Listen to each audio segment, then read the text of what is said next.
నమస్కారం అండి. ఈరోజు వీడియోలోని ఆకర్ణ ధనురాసనం ఆసనం ఎలా చేయాలి, చేయడం వల్ల ఉపయోగాలేంటి, దీని గురించి పూర్తి వివరాలు ఈ ఆసనంలో మీకు చేయిస్తూ, చూపిస్తూ చెబుతూ ఉంటాను. దయచేసి మా ఈ ఛానల్ని సబ్స్క్రైబ్ చేసుకోండి. ప్లీజ్ సబ్స్క్రైబ్ చేసుకోండి ఛానల్ని. ఈ వీడియోని లైక్ చేయండి. మీకు తెలిసిన వాళ్ళందరికీ కూడా పూర్తిగా ఈ వీడియోని షేర్ చేయండి. ఆకర్ణ ధనురాసనం చేయడానికి ముందు ఈ వార్మప్స్ చూసారా, లెగ్ని మీ యొక్క లెఫ్ట్ లెగ్ ఫోల్డ్ చేసి కుడి రైట్ లెగ్ మీద ఉంచుతూ అలా రొటేట్ చేయండి రౌండ్గా, కిందకి పైకి అంటే మీ హిప్ మూమెంట్ బాగా జరగాలన్నమాట. అలాగే రెండో వైపు కూడా లెగ్ని కుడి నుంచి ఎడమకి, ఎడమ నుంచి కుడికి అలాగా రొటేట్ చేయండి. అలాగా రివర్స్, కుడి నుంచి ఎడమకి, ఎడమ నుంచి కుడికి, అంటే లెఫ్ట్ నుంచి రైట్కి, రైట్ నుంచి లెఫ్ట్కి రౌండ్గా హిప్ మూమెంట్ చేయాలి. ఇప్పుడు మీ రెండు కాళ్ళు కొద్దిగా ఫోల్డ్ చేసి పైకి కిందకి అలాగ మూమెంట్ చేయండి. ఈ చిన్న వార్మప్స్ వల్ల బాడీలో ఫ్లెక్సిబిలిటీ అనేది వస్తుందన్నమాట. అందుకోసం ఏ ఆసనం చేయడానికైనా సరే ముందు ఈ వార్మప్స్ అనేది చాలా ఇంపార్టెంట్ అనమాట. అందుకే ప్రతి ఆసనాన్ని కూడా ఎక్కువ టైం వార్మప్స్ అనేవి చేయాలి. ఇది బటర్ఫ్లై పోస్టర్ అనమాట. ఈ ఆకర్ణ ధనురాసనానికి ఏంటంటే పూర్తిగా హిప్ ఫ్లెక్సిబిలిటీ కావాలి, హిప్ మూమెంట్. ఇప్పుడు మీకు చూపిస్తున్నవన్నీ కూడా హిప్ ఫ్లెక్సిబిలిటీ పెరుగుతుందన్నమాట. తుంటి అంటారు కదా, తుంటి ఫ్లెక్సిబిలిటీ పెరుగుతుంది.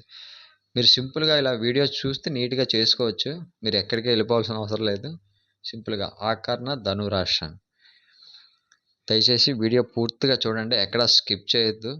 మీకు మంచి ఇన్ఫర్మేషన్ ఉంటుంది. ఇంకా ముందు మీకు ఇంకా మంచి వీడియోలు నేను చేస్తూ పోస్ట్ చేస్తాను. మీరు ఇలా సింపుల్గా కొద్దిగా ఇలా చూస్తూ కొద్దిగా ఈ వార్మప్స్ అలా చేసుకుంటూ మీరు పెంచుకుంటూ వెళ్ళొచ్చు. ఇలా రెండు కాళ్ళ మీద రెండు చేతులు ఉంచుతూ బ్రీత్ అవుట్ చేస్తూ అలా ఫోర్హెడ్ డౌన్ చేయండి. మళ్ళీ బ్రీత్ ఇన్ చేస్తూ శ్వాసను తీసుకుంటూ వెనక్కి, శ్వాసను వదులుతూ ముందుకు డౌన్ చేయాలి. ఇప్పుడు నెక్స్ట్ వేరియేషన్ చూసారా, ఈ లెగ్ని మీ యొక్క చేతులు ఈ లెఫ్ట్ హ్యాండ్ ఎల్బో దగ్గర మీ కుడి పాదాన్ని పెట్టి, అలాగే రెండు చేతుల ఎల్బోస్ మధ్యలో పాదాన్ని అలా పట్టుకుంటూ ముందుకు అలా మూమెంట్ చేయండి. రెండు వైపులు కూడా ఎడమకి కుడికి, అలాగే రెండో వైపు కూడా రెండు చేతుల్లోనే మీ యొక్క కాల్ని అరెస్ట్ చేస్తూ మూమెంట్ చేయండి. వీడియోని పూర్తిగా చూడండి, మీకు మంచి ఇన్ఫర్మేషన్ వస్తుంది. ఆకర్ణ ధనురాసన్ మన ఋషులు 84 లక్షల ఆసనాలు మనకి ఇచ్చారు. అందులో ఇదొక ఆసనం ఆకర్ణ ధనురాసన్. ఒక్కొక్క ఆసనం ఒక్కొక్క ప్రాపర్టీని, ఒక్కొక్క జంతువుని పోలి ఉంటుందన్నమాట. ఆ ఆసనాలన్నీ చేయకపోవచ్చు. మనకు వీలైనన్ని ఆసనాలు చేయడం, అంటే ఒకే ఆసనాన్ని ప్రతిరోజు మనం చేయలేం కాబట్టి డిఫరెంట్గా ఆసనాస్ అన్ని చేయడం వల్ల మన మజిల్స్ మీద స్ట్రెంథింగ్ ఇంపాక్ట్ పడుతుంది. అలాగే లెగ్ని పట్టుకుంటూ అలా హోల్డ్ చేయండి. మీరు ఎంతవరకు అయితే రైజ్ చేయగలరో శ్వాసను వదులుతూ అలా రైజ్ చేసి పట్టుకోండి. కొద్దిసేపు పట్టుకుంటూ అలా హోల్డ్ చేయండి. మళ్ళీ మీ యొక్క పాదాన్ని రెండు చేతులతో పట్టుకుంటూ బ్రీత్ అవుట్ చేస్తూ పైకి, శ్వాసను వదులుతూ పైకి అలాగే తీసుకెళ్ళండి. శ్వాసని తీసుకుంటూ కిందకి, శ్వాసను వదులుతూ పైకి, శ్వాసను తీసుకుంటూ కిందకి. ఇలాగ ఇదే వేరియేషన్, ప్రతి వేరియేషన్ కూడా 10 నుంచి 15 సార్లు, 20 సార్లు, 25 సార్లు అలాగ మూమెంట్ చేయొచ్చు. మూమెంట్స్ చేసే కొద్దీ మీలో ఫ్లెక్సిబిలిటీ అనేది పెరుగుతుందన్నమాట. ఆకర్ణ ధనురాసన్ నెమ్మదిగా చేయండి. మీకు అలసటగా అనిపిస్తే మధ్యలో ఆపేసి మళ్ళీ breath in breath out check చేయండి. మళ్ళీ చేసుకున్నాక మళ్ళీ ఆ లెగ్ని అలా రేస్ చేస్తూ రెండు చేతులతో కొద్దిసేపు హోల్డ్ చేయండి. అంటే స్టే చేయాలి అలాగా ఒక 20 సెకండ్స్ 25 సెకండ్స్ అలా హోల్డ్ చేయాలి. అంటే ఎప్పుడు కూడా ఏ వార్మప్ అయినా మూమెంట్ చేయాలి. ఫస్ట్ 10 నుంచి 15 సార్లు, 20 సార్లు మూమెంట్ చేసిన తర్వాత హోల్డింగ్ అనేది చేయాలన్నమాట. అంటే ఈ ఆసనానికి కావాల్సిన రిలేటెడ్ వార్మప్స్ అనమాట.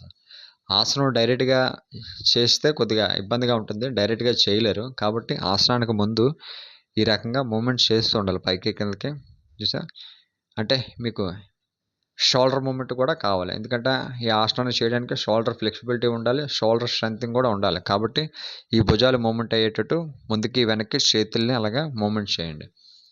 ఇప్పుడు కూడా వెనక్కి వెళ్ళేటప్పుడు బ్రీత్ ఇన్ చేయాలి, ముందుకు వచ్చేటప్పుడు బ్రీత్ అవుట్ చేయాలి. ఈ టెక్నిక్స్ అన్ని పాటిస్తూ చేయండి. కంప్లీట్గా బాడీ అంతా కూడా స్ట్రెంథింగ్ వస్తుంది, షోల్డర్ మూమెంట్ అవుతుంది. ఈ ఆసనం చేయడం వల్ల ఏంటంటే మీలోనే టైటింగ్ అవుతాయి మజిల్స్ అన్నీ కూడా, లోపల ఇన్నర్ మజిల్స్ అన్నీ కూడా బాగా టైటింగ్ అవుతాయి. తర్వాత మీ అబ్డమల్ పార్ట్ ఆసనం చేసిన తర్వాత మీకు తెలుస్తుంది ఎక్కడెక్కడ ఇన్ఫెక్ట్ పడుతుందండి. అబ్డామినల్ పార్ట్ అంతా కూడా మసాజ్ జరుగుతుంది, టోనింగ్ అవుతుంది. ఇక మళ్ళీ 2 చేతులు వెనక్కి ముందుకి బ్రీత్ ఇన్ చేస్తూ వెనక్కి, బ్రీత్ అవుట్ చేస్తూ ముందుకి. తర్వాత బాడీలో ఫ్లెక్సిబిలిటీ అనేది వస్తుందన్నమాట బాగా. బ్లడ్ సర్క్యులేషన్ బాగా పెరుగుతుంది. ఇమ్యూనిటీ పవర్ చాలా వరకు పెరుగుతుంది బాడీలో. అంటే తొందరగా ఇది చూసారా, మీ లెఫ్ట్ లెగ్ని లెఫ్ట్ హ్యాండ్తో పట్టుకుంటూ చెవి దగ్గర పెట్టాలి.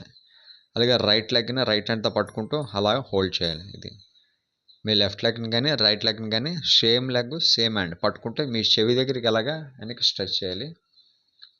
ఇప్పుడు ఆపోజిట్ చేయాలి. లెఫ్ట్ లెగ్ని లెఫ్ట్ హ్యాండ్తో పట్టుకుంటూ చూసారా, మీ హ్యాండ్ స్ట్రైన్ తీసుకోండి. లెఫ్ట్ లెగ్ని లెఫ్ట్ హ్యాండ్తో పట్టుకుంటూ కుడి కాళ్ళను కుడి చేతితో పట్టుకుంటూ అలా హోల్డ్ చేయండి. ఇది ఆకర్ణ ధనురాసనం ఫస్ట్ వేరియేషన్. ఇలాగా కొద్దిసేపు హోల్డ్ చేయండి, 10-15 సెకండ్స్ హోల్డ్ చేయండి. ఆ తర్వాత కొద్ది గ్యాప్ ఇచ్చిన తర్వాత మళ్ళీ 20-25 సెకండ్స్ హోల్డ్ చేయండి. ఇప్పుడు Akarna Dhanurasanam second variation. Akarna Dhanurasanam second variation. ఇది చూసారా, మీ యొక్క కుడి కాలును ఎడమ చేతితో పట్టుకొని ఎడమ చెవి దగ్గర ఉంచారు. అలాగే ఎడమ కాలును ఎడమ చేతితో పైనుంచి పట్టుకొని ఉన్నారు. చూడండి, సరిగ్గా చూడండి, మీకు తెలుస్తుంది.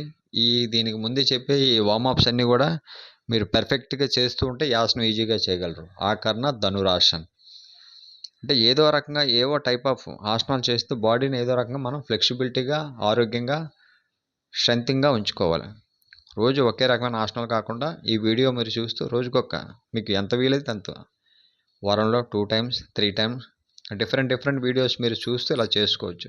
తర్వాత ఆ ఆసనానికి కౌంటర్ పోజ్ అనమాట. ఇది 2 కాళ్ళు దగ్గర ఫోల్డ్ చేసుకుంటూ మీ యొక్క 2 చేతులు ఫోల్డ్ చేసి అలా కొద్దిసేపు హోల్డ్ చేయండి. ఎందుకంటే మీ హిప్ అంతా ఓపెన్ చేసాం, షోల్డర్ కూడా ఓపెన్ చేసాం, మళ్ళీ దానికి ఆపోజిట్గా దగ్గరికి ఫోల్డ్ చేసి రిలాక్సేషన్లో ఉండాలి. అది ఈ ఆసనం చేసిన తర్వాత, ఎందుకంటే కంప్లీట్గా ఫార్వర్డ్ బెండింగ్ కొద్దిగా బెండ్ అయ్యాం కాబట్టి ముందుకి, ఇప్పుడు బ్యాక్ బెండింగ్ చేద్దాం. నీస్ మీద స్టాండింగ్ అవుతూ 2 చేతులు మీ యొక్క బటక్స్ మీద, 2 చేతులు కూడా మీ యొక్క నడుము మీద కానీ బటక్స్ మీద కానీ పెట్టుకుంటూ బ్రీత్ ఇన్ చేస్తూ హెడ్ని అలా వెనక్కి డ్రాప్ చేయండి. కంప్లీట్గా బ్రీత్ ఇన్ డ్రాప్ చేయండి, వెనక్కి బెండ్ చేయండి. Breath out position, breath in back, breath out position. మీ చెస్ట్, షోల్డర్ అన్నీ కూడా మంచి స్ట్రెంథింగ్ అవుతుంది, ఓపెన్ అవుతాయి అన్నమాట. మా యొక్క ఛానల్ని లైక్ చేయండి.